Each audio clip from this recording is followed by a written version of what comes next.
एक बड़े से रूम में बैठे वेदा किसी के आने का इंतजार कर रहे थे।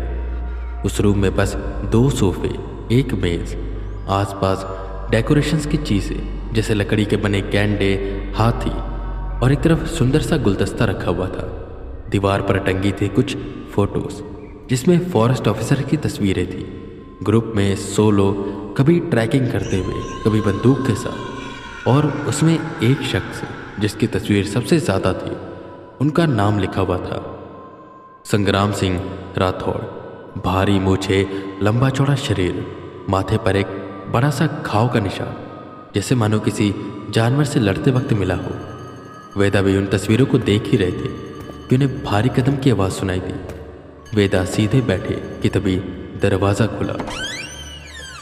वो शख्स जिसे वेदा अब तक तस्वीरों में देख रहे थे, वो अब उनके सामने खड़ा था। वेदा खड़े हुए। संग्राम सिंह राठौड़ वेदा के सामने आते हैं, एकदम कड़क मिजाज, मूंछों पर दाव देते हुए वो वेदा से मिले और उनके सामने लगे सोफे पर बैठ गए। शांति सी पसरी। वेदा उनके कुछ बोलने का इंतजार कर रहे थे, पर वही संग्राम सिंह राठौड़ बैठे बस वेदा को देख रहे थे, जैसे उन्हें ऑब्जर्व कर रहे हो। जैसे वेदा बात शुरू करने का सोचते हैं और कुछ बोलने वाले होते हैं कि तुरंत संग्राम सिंह जी ने कहा, तो गोस्ट हंटर वेदा, यही नाम है ना तुम्हारा? वेदा ने वैसे सवाल एक्सपेक्ट नहीं किया था।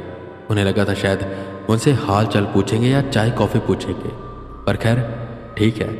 उन्होंने हाँ में सिर हिलाया, जिसके बाद एक और बार वो वेदा को ऊपर से नीचे तक देखते हैं और कहते हैं, 25 साल से मैं जंगल में हूँ, एक एक कोना जानता हूँ इस जंगल का, बहुत सी जगहों पर रात को घूमा, आज तक मुझे भूत की पूछ तक नहीं दिखी है।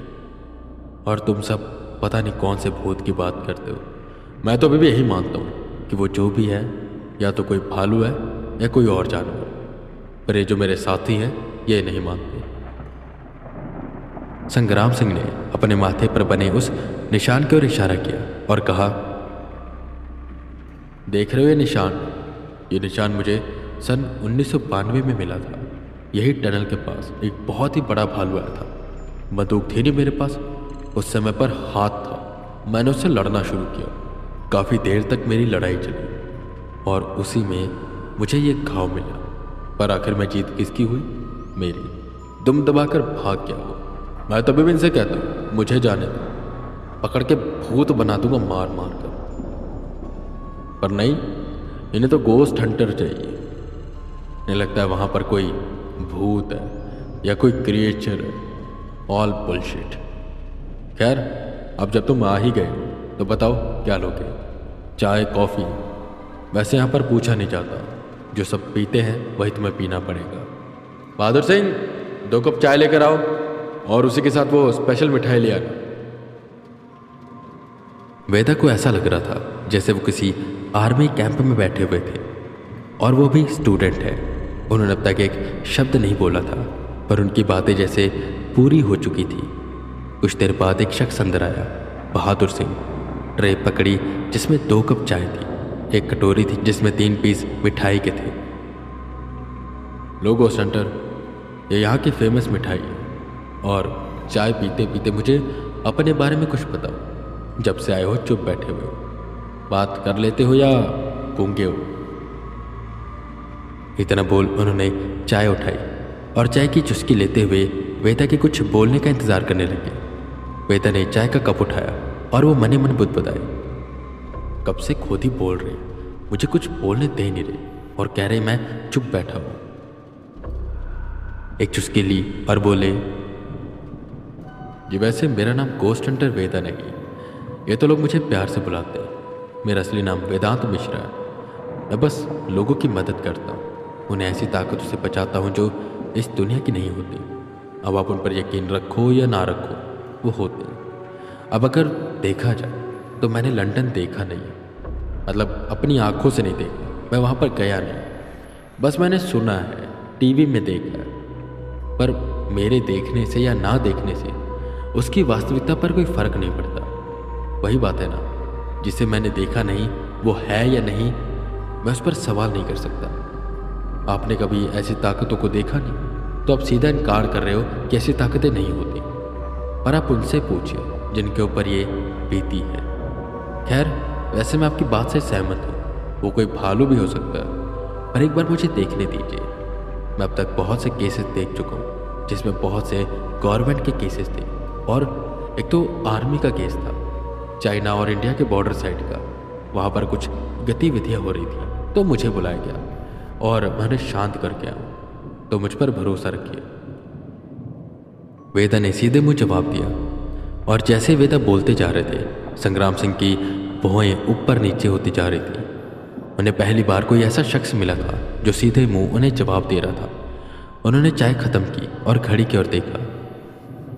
खैर, अभी तो 4 बज रहे, अभी हम वहाँ पर जा सकते हैं, अंधेरा हुआ नहीं है। टनल यहाँ से बस 15 मिनट की दूरी पर है। चलो, रात होने से पहले मैं तुम्हें वापस ले आऊँगा। जिस पर वेदा हल्का सा मुस्कुराए और बोले, खाली मैदान में जाकर क्या फ़ायदा? मज़ा तो तब आता है जब मैदान में कोई ना कोई हो जो आपके आने का इंतज़ार कर रहा हो। खैर, मैं आपकी बात को मोड़ूंगा नहीं, एक बार चल लेते हैं, मैं देख लूँगा। और उसके बाद हो सकता है आज की रात या कल की रात मैं वहाँ पर अकेले जाऊँ। वेदा की बातों में कहीं ना कहीं अभिमान झलक रहा था, और वो खुद को ऊंचा दिखाने की कोशिश कर रहे थे। और वेदा को समझ नहीं आ रहा था कि ऐसा हो क्यों रहा है, वैसा बोल क्यों रहे हैं। अब तो उनका मन शांत हो चुका है, उन्होंने तपस्या की है महायज्ञ का, वो भाग रहे हैं। उनके अंदर से अभिमान अहंकार सब खत्म हो जाना चाहिए। पर ये सब क्यों? कि तभी उन्होंने दूसरे पल अपने बगल में रखा झोला देखा, जिसमें रखा वो सींग जोर जोर से चमक रहा था। और वेदा को लग रहा था कि शायद ये इस सींग के प्रभाव की वजह से हो रहा है। एक ऐसा ऑरा उनके आसपास बन रहा है जो जानबूझकर ऐसी चीज़ें बुलवा रहा है। पर संग्राम सिंह वेदा की बात को पसंद नहीं करते और खड़े होते हुए बोलते हैं, तुम्हारे अंदर क्षमता है, आत्मविश्वास भी अच्छा है, तुम अच्छा काम कर रहे हो, पर इसका यह मतलब नहीं कि तुम ऐसे बात करो। अभी तुम्हारी उम्र क्या है? अभी तो तुम्हें बहुत सी चीज़ों का सामना करना है। नाम वेदांत मिश्रा है, शिखा रखे हुए हो और बात ऐसे करो जैसे अंदर पूरा अहंकार भरा है। यह अभिमान तुम्हें शोभा नहीं देता, पर कोई बात नहीं, समझता हूँ। जवान हो, खून उबल रहा होगा, पर यह जंगल है, और इस जंगल में उबलते खून को शांत रखो, वरना कुछ भी हो सकता है। ये जंगल जंगल है, जंग का मैदान नहीं। मुझे ऑर्डर मिला है तुम्हें जंगल दिखाने का, और वो टनल, वो भी अंधेरा होने से पहले। तो चलो, मैं तुम्हें दिखा देता हूँ, बाकी उसके बाद तुम क्या करते हो मुझे इससे फर्क नहीं पड़ता। वो वहां से बाहर निकल गए। वेदा को माफी मांगने का भी समय नहीं मिला। खैर, बाहर एक ओपन जीप खड़ी थी हरे रंग की। संग्राम सिंह जी उसमें जाकर बैठे, वेदा उनके बगल वाली सीट पर बैठे। वो दोनों निकल गए उस टनल की ओर। चारों तरफ जंगल था और एक पतली सी सड़क जाती थी जो कि आधी टूटी हुई थी। 15 मिनट बाद वेदा को एक अजीब सी पावर सेंस होने लगी, पर यह भी वीक थी, मे बी दिन की वजह से। वेदा ने संग्राम जी से आराम से चलने को कहा। धीरे धीरे वो टनल के सामने पहुंचे। वेदा ने टनल को अच्छे से देखना शुरू किया। उस पर काई लगी हुई थी और वो टनल ज़्यादा कुछ बड़ी नहीं थी। कुछ देर बाद वो टनल पार कर लेते और उस सुंदर सी जगह पर पहुंचते। खुला मैदान जिसके आसपास पेड़ थे, बीच में सुंदर सा तालाब था, और सच में जगह काफ़ी सुंदर थी। पर इसी सुंदर नज़ारे के बीच में वेदा को बार बार एक नेगेटिव पावर सेंस हो रही थी। और ये दिन था, दिन में ही इतनी स्ट्रॉन्ग पावर, तो रात को इस एंटिटी का पावर लेवल क्या होगा? वेदा सोचकर थोड़ा घबरा रहे थे। और वो सींग भी काफ़ी तेजी से चमक रहा था। इतना तेजी से वो तब नहीं चमका था जब कैंडीमैन पास था या वो स्वीटी पास थी। आखिर कौन था ये क्रिएचर? वेदा के मन में अलग अलग से सवाल उठ रहे थे।